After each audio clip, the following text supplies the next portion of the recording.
Hello everyone, সবার কি অবস্থা? সবাই কেমন আছেন? শুভ সন্ধ্যা। বেশ কিছুদিন পর আবার আপনাদের সামনে ব্লগ ভিডিও নিয়ে আসলাম। অনেক ব্যস্ততার মধ্যেই আমার ২-৩টা দিন কেটেছে। তো আজকে চিন্তা করলাম যে আজকে একটা বড় ভিডিও আপনাদের সামনে শেয়ার করি। এই ভিডিওটি অবশ্য গতকালকের ভিডিও। আপনারা হয়তোবা চিন্তা করছেন যে এই ভিডিওটি কোথার, আমি কোথায় যাচ্ছি বা রাস্তার ভিডিও দেখাচ্ছি কেন? আমি দীর্ঘ ১.৫ বছর আমার বোনের বাসায় যাই না, আর আমার বোনের সাথেও অনেক দিন ধরে দেখা হচ্ছিল না। তো অপেক্ষায় ছিলাম কবে আমার ছেলের স্কুল ছুটি হবে আর কবে ওদের বাসায় যাব।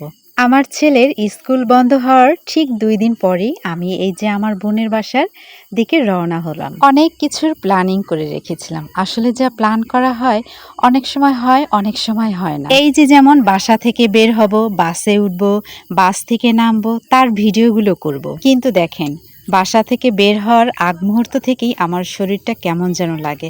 কারণ আমি বাসে চলাচল করতে পারি না।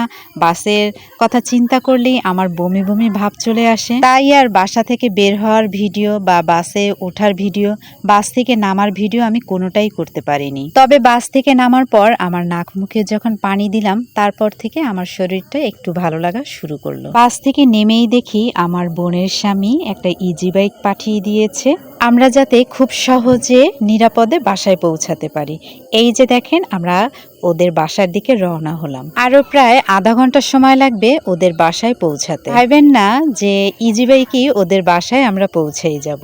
এই ইজি বাইকের পরে আমাদের নৌকায় করে ওদের বাসায় যেতে হবে। এই যে ইজি বাইকে যাওয়ার যে পথটা আমরা পাড়ি দিচ্ছিলাম, এই রাস্তাটা ২ বছর আগেও অনেক খারাপ ছিল, অনেক ধুলাবালি ছিল। তবে এই বছর মোটামুটি এই রাস্তাটা অনেক সুন্দর হয়েছে, কোনো কষ্ট হয়নি যেতে। ইজি বাইকে যখন যাচ্ছিলাম তখন আশেপাশের পরিবেশ এত ভালো লাগছিল আমার কাছে। এই রাস্তার সম্পূর্ণটাই নদীর পাশ ঘেঁষে চলে গিয়েছিল। আমার ছেলেটা বারবার আমাকে জিজ্ঞাসা করছিল, মা আর কতক্ষণ লাগবে, আর কতক্ষণ লাগবে, কারণ ও বাসে অনেক বিরক্ত করতেছিল। বাসের কথা চিন্তা করলেই কেন জানি না আমার শরীরটা এত খারাপ হয়ে যায় আর শরীরটা খুব দুর্বল লাগে। কত সুন্দর নদী, তার পাশে ধান ক্ষেত, আসলে অপূর্ব আমাদের বাংলাদেশ, তাই না বন্ধুরা?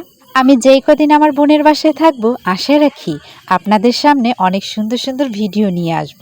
আপনারা কিন্তু প্রত্যেক দিন আমার ভিডিওর অপেক্ষায় থাকবেন। আমার বোনের বাসার সবাই খুব আগ্রহ নিয়ে আমাদের জন্য অপেক্ষা করছিল, বারবার ফোন দিচ্ছিল, দিদি আর কত সময় লাগবে, তাড়াতাড়ি চলে আসো। আমার কাছে কেন যেন মনে হচ্ছিল পথ মোটে শেষই হচ্ছে না। কতদিন পর আমার বোনের সাথে আর আমার ভাগ্নার সাথে দেখা হবে, সেই আনন্দেই আমার মনে হচ্ছে কেন তাড়াতাড়ি পথটা শেষ হচ্ছে না। আগামীকালকে আশা রাখি অনেক সুন্দর একটি ভিডিও আপনাদের সামনে নিয়ে আসব। এই যে দেখেন, আপনাদের সামনে গল্প করতে করতে দেখেন আমার ভিডিওটা কিন্তু প্রায় শেষ।